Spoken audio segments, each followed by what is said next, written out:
तो आज सका उठ उठ ही वेदरटा पूरा खराब होगी वर्षा पाग पूरा मेघुआ होगी कहीं बात्यार प्रभाव टिके रहिबो। And Jai Jagannath guys, welcome back to my mini blog. तो आज सका उठ उठ ही मु चलली बारिपटे कौन चलती देखा। एंड मामा आमर सब टे सफा सुतरा कर चलती।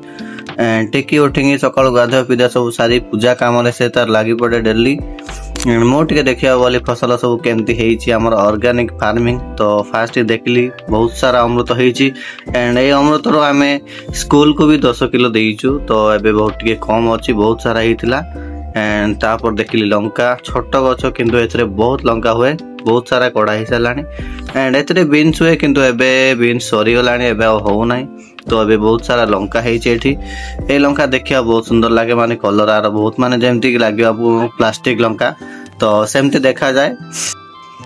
तो यहीटा आम पटे अलरेडी कहती, आपण सेपटे कौन कह जाए जनइबे। तापर देखिली मो गोटे काकुड़ी, एटा माने काकुड़ी आमर बहुत है किंतु एबे आउ ठीक से होनी, खराब हो गला गोटे थिला। एंड चलत सब बड़ परिया मुझे देखेबी। एटा हला कखारू, आम एरिया रे गाँव एरिया रे एटा बोईतालु कह जाए। कखारू तो एमती कम लोग कहती किंतु बोईतालु कह जाए आम एरिया रे। तो मु भी जान नथले एठी आउरी गोटे तळे हेछि। तो मु भी एबे ही जस्ट देखिली, देखो एटा भी बहुत बड़ हो गलानी। तो एटा हमर बोईतालु कह जाए। तो सकाल सकाल ये सब टिके देखिदेले बहुत भल लागे। तो बस ये वीडियो एतिक ही। जय जगन्नाथ, लॉन्ग वीडियो देखा।